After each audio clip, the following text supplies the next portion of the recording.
ស្រណោះរឿងហួនិស័យដួងចិត្តនៅសានសោកស្ដាយជាសំភាយនៃកម្មវេរី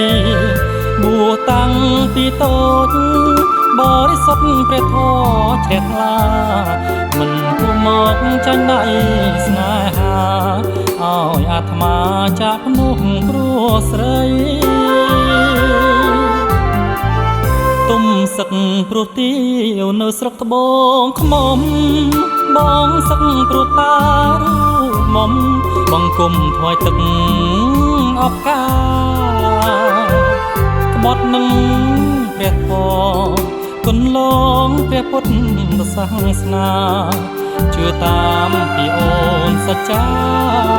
ស្នេហាថាស្មោះដូចទាវពេលបងសឹកហើយប្រានត្រើយធ្វើខុងសន្យារូបអូនមិនដាសង្សារជាកូនអុកញ៉ាព្រឹមព្រៃមហាស្រណោះអាឡោះសន្យាភក្តីស្ដាយធေါ်ជ័យវរណាស់ថ្លៃតើហេតុអ្វីស្រីមិនអាណិតមហាស្រណោះសឹកហួព្រោះស្នាចិត្តបងស្មានមិនដល់ទេមាននេះប្រែប្រួលសាវាស្មានថាដូចទាវបដូរផ្ដាច់លះបងសង្ខា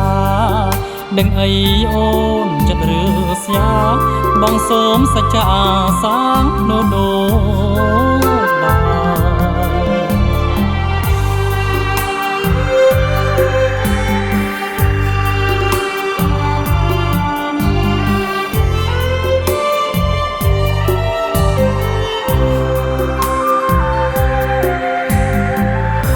មហាស្រណោះសឹកហួព្រោះស្នា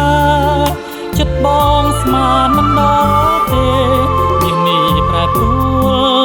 លសាវាស្មានថា